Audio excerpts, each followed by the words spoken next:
वालेकुम बच्चों, कैसे हैं आप सब। उम्मीद करती हूँ आप सब खैरियत से होंगे। अच्छा, तो आज मैं आपके लिए एक बहुत ही अच्छी सी सरगर्मी लेकर आई हूँ। करेंगे वो सरगर्मी मेरे साथ। आज मैं आपके पास कुछ तस्वीरें लेकर आई हूँ, कुछ अच्छी अच्छी सी तस्वीरें लेकर आई हूँ। आज हम उन तस्वीरों को देखेंगे और उनके बारे में थोड़ा सा पढ़ेंगे भी। तो पहली तस्वीर हमारे पास यहाँ पर है गुब्बारा। गुब्बारा तो सबके पास होता है, मतलब हम लेते हैं इसको, कितना अच्छा होता है, हम इससे खेलते भी हैं और हमें बहुत अच्छा भी लगता है ये। और कभी हम बहुत सारे लेते हैं, ये हमें बहुत पसंद होते हैं। तो ये है गुब्बारा। और दूसरी तस्वीर है हमारे पास यहाँ पर गार। गार पता है क्या होता है? गार पत्थरों से बना हुआ एक घर होता है, ठीक है। मतलब उस पर कुछ भी नहीं होता, वो खाली होता है, बस वो पत्थरों से बना हुआ होता है। तो ये है गार। और यहाँ पे हमारे पास तस्वीर है ग़िज़ा। ग़िज़ा तो वो होती है जो हम खाते हैं। हम जो भी खाते हैं सुबह नाश्ते में, दोपहर को, रात को, जो भी खाते हैं उसे हम ग़िज़ा कहते हैं। तो ये है ग़िज़ा। और आखिरी तस्वीर हमारे पास यहाँ पर है हुलैल। इसके बारे में तो हमने पहले भी पढ़ा हुआ है कि ये क्या होती है। तो ये है हुलैल। अच्छा, अब ये तो हमने पढ़ ली सारी तस्वीरें। अब क्या आपको पता है इन सारी तस्वीरों की शुरू की आवाज़ क्या है? इन सारी तस्वीरों की शुरू की आवाज़ है ह। अच्छा, तो क्या कभी ह को देखा है? मैं दिखाऊं आपको कैसा होता है। ये रहा ग। अब हमने ग को देख भी लिया है, तो अब हम उन तस्वीरों को दोबारा से एक दफ़ा पढ़ लेते हैं। अब सब मेरे साथ पढ़ेंगे। ग गुब्बारा, ग गार, ग ग़िज़ा, ग गुलैल। शाबाश। अब हमने ये तस्वीरें भी पढ़ ली, इनकी आवाज़ भी जान ली, ग को भी देख लिया। अब हम इससे दोस्ती कर लेते हैं, करेंगे इससे दोस्ती। और दोस्ती हम कैसे करते हैं? दो उंगलियां मिलाकर करते हैं।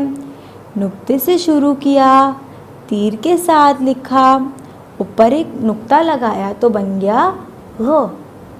अच्छा, अब हमने इससे दोस्ती भी कर ली और अब हमने इसको पढ़ भी लिया है, देख भी लिया है।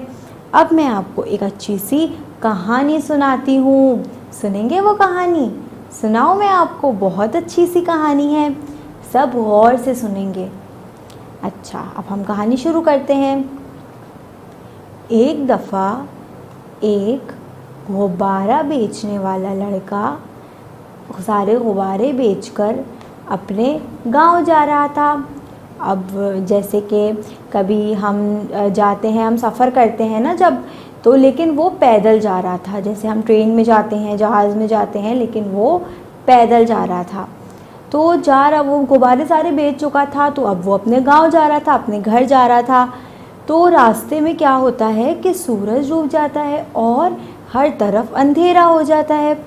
तो वो बच्चा कहता है कि अब तो मुझे कुछ नज़र ही नहीं आ रहा, इतना अंधेरा हो रहा है, मैं कैसे जाऊंगा। तो वो सोचता है कि मैं रात को यहाँ पर कहीं आराम कर लेता हूँ और सुबह उठ के मैं वापस अपने गांव चला जाऊँगा।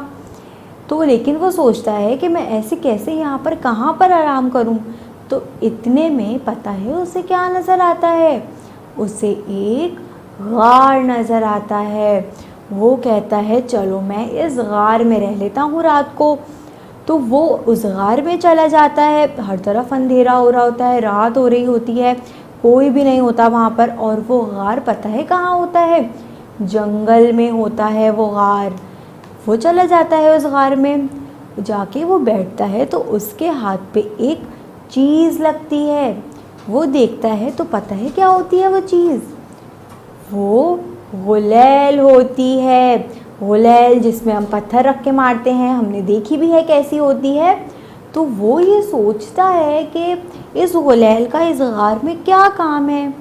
वो सोचता रहता है, सोचता रहता है, तो उसको एकदम से याद आता है कि ये गार तो जंगल के बीच में है।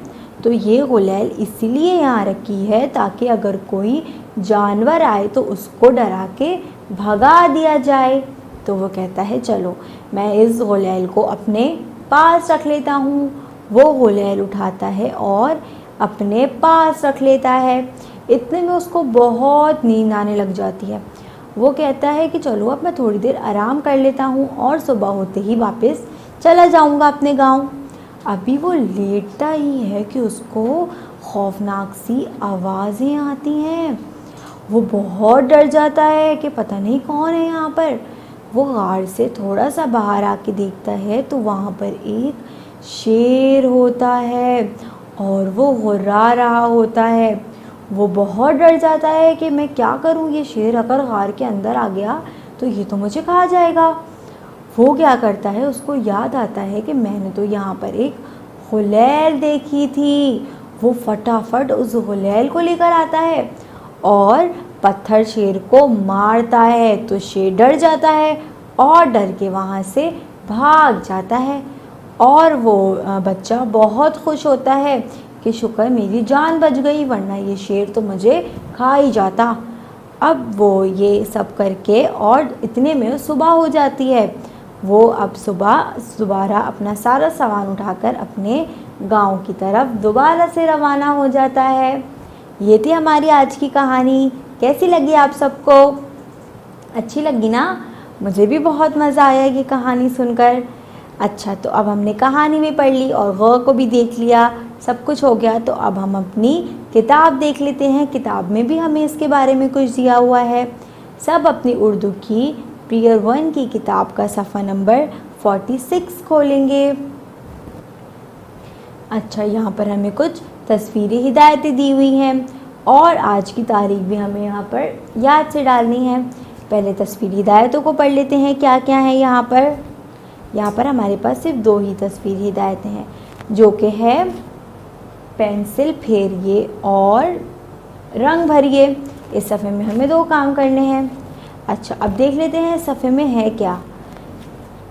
अच्छा, ये तो वही तस्वीरें हैं जो अभी हमने पढ़ी थी। इनको दोबारा से एक दफ़ा पढ़ लेते हैं ताकि हमें अच्छे से याद हो जाए। गुब्बारा, गार, ग़िज़ा और गुलेल। और यहाँ पर हमारे पास क्या लिखा हुआ है, अभी मैंने आपको बताया था, शाबाश लिखा हुआ है वो। और जो इन सारी तस्वीरों की शुरू की आवाज़ भी है। अच्छा, अब हमने इसको एक बार पढ़ भी लिया है। अब हम इसमें क्या करेंगे, हम इसमें क्रेयॉन फेरेंगे अपना। क्रेयॉन हम कैसे फेरते हैं, नुक्ते से शुरू किया, तीर के साथ लिखा और ऊपर एक नुक्ता लगाया तो बन गया ग। गा पे हमें एक नुक्ता लाजमी लगाना है, वरना ये गलत भी हो सकता है। अच्छा, तो ये हमने यहाँ पर इस पर क्रेयॉन भी फेर लिया।